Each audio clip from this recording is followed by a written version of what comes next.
So recently, Cam and Mace told a story about how they had sex with this woman at a brothel in the 90s. And Melyssa Ford somehow wafted out this accusation that there may have been underage girls there, right? So since then, she has apologized after Cam and Mace went off on her a little bit. And they responded again by saying, you can keep your apology. Out there on somebody, how serious that is. That's why I asked if you just wanted to apologize for that, because that was crazy. I did. And the way they responded, like, I commend them for it. Mm-hmm. Because they could have jumped out the window and would have been well within their right for that. Absolutely. You said, oh, you're going to get your ass handed for that comment.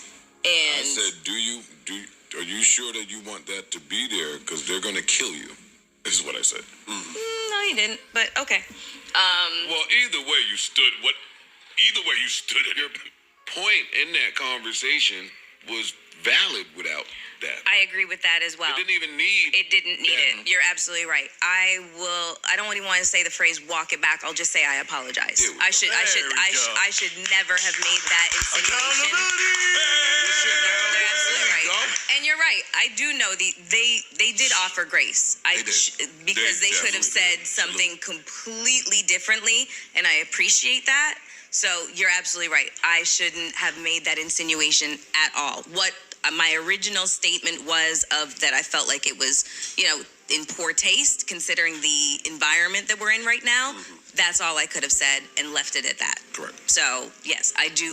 I apologize. So this is what Cam had to say in the Instagram post after that. I told the B, don't touch me when we took this pic. F you and your apology. Stay strong and stand on business. We just busy at the moment. We'll get to you soon, boo.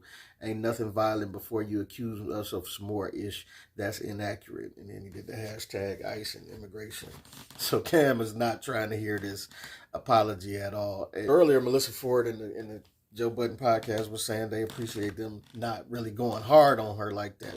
But the gloves might be coming off a little bit because Cam posted a DM with somebody saying, I know her, that's Melyssa Ford. She effed Ice-T in the bathroom for the bank in the club she used to waitress at in New York City for $2K. She's been a hater. And then he says, yes, I know that's her. I have a lot about her biz. I thought you knew that was her. And they go on from there. Melyssa Ford responded to this, posting a laughing picture of her laughing with Joe Budden saying, okay. So I guess it looked like she didn't let it bother her too much considering they just told a story about a brothel. So, and Queen's Flip even jumped in and said real quick, any women podcasters going to come out in defense of M4 or y'all just going to let her stand on that lonely hill? My thing is, why would women come out in defense of this? I don't think it's a good idea to defend what she did because she just blatantly threw out this grenade of illusionary information and just tried to link them to underage girls and get the ball started on that. Where it's like, if he's bringing out information about stuff she did in her past when she was on video sets, yeah, it's playing dirty too. But at the same time, look at what you just tried to hit them with. Ain't nothing else to do but kind of take the punches and roll with it. You know what I'm saying? But even back to Cam and Mace, like they still need to be careful about some of these stories they telling, and even how they responding to her, you know what I'm saying? Because you got to make sure it ain't gonna be taken a certain way in their response. The comments they was getting on there, my bad, they was getting that because I didn't know the slang term for snipers and shooters. You know what I'm saying? I didn't know, okay? Like they said, it was dudes that like to sleep with a lot of women, key. And I'm like, well, even still, okay, that still could be taken as a political person could spin that, or, you know what I'm saying? A woman could spin that to sound worse than with the joke that they make. You know what I'm saying? But still, my point was still valid though. Because you see at the end of Cam rejecting her apology in his post, he had to remind, this ain't no violence stuff before you accuse us again of something that ain't true, right? So my point was still the same. Actually, my point was the same as the point that she was making when they were talking on the Joe Budden podcast, just without the ridiculous accusation. You know what I'm saying? It was no need for the ridiculous accusation. My thing was, it's just in this time, you probably would want to stop telling those stories. Like, telling those stories could probably bring out some chicks that's going to land you in some hot water. You know what I'm saying? And even saying, even using the slang of snipers and sharpshooters and this, that, and other, that still can have political people using that against you to make it look like, just like I said, like you talking about snipers and start, now you talking about hurting somebody. It's just that political goofiness that they use in order to put a bad spin on things and paint a narrative that's not there. You know what I'm saying? But I think they was well warranted in feeling how they feel, man. Because Melyssa Ford is like for her to pull that accusation out of clear, thin blue air was absolutely ridiculous.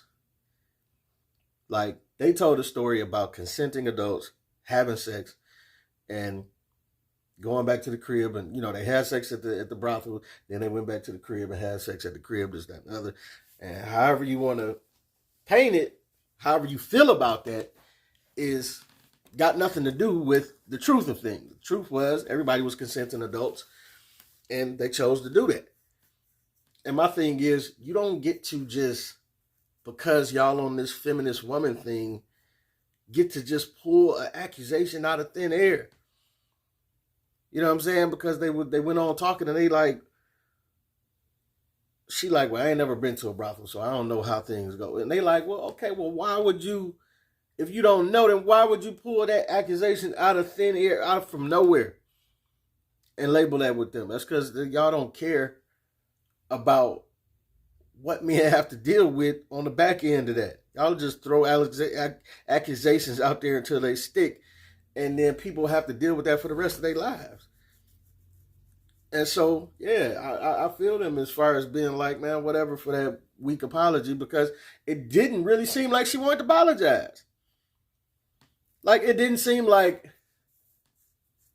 she wanted to apologize of her own volition.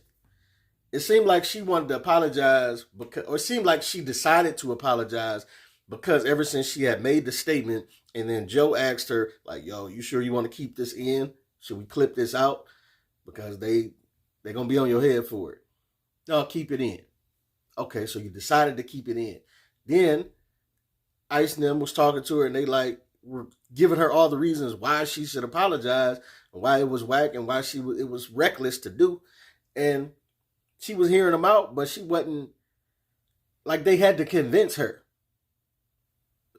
Between a few days ago when it aired and today or yesterday when she decided to give the apology.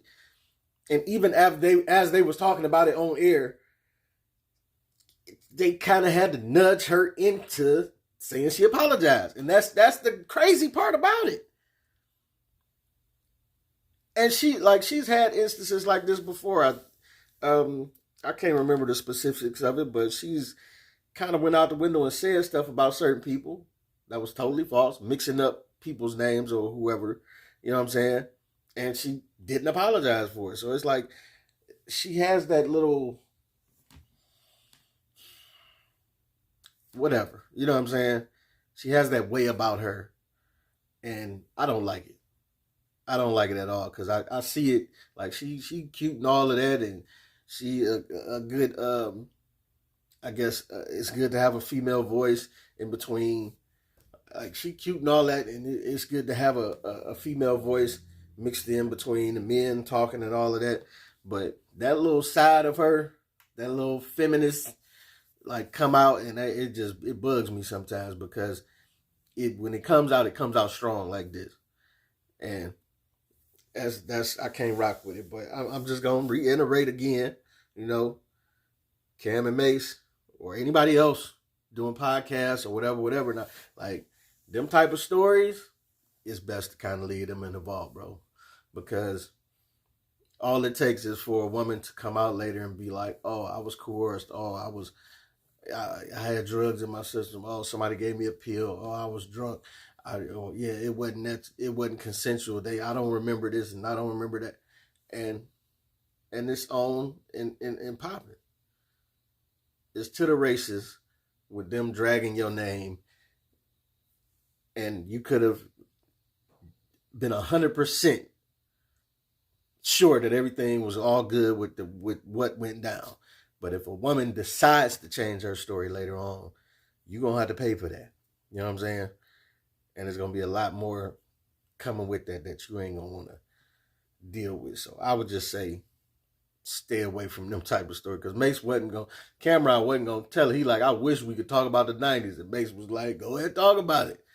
And they went in. But I would just say stay away from it. But this your boy P Camp. Let me know what you think, what you don't think. Get at your boy.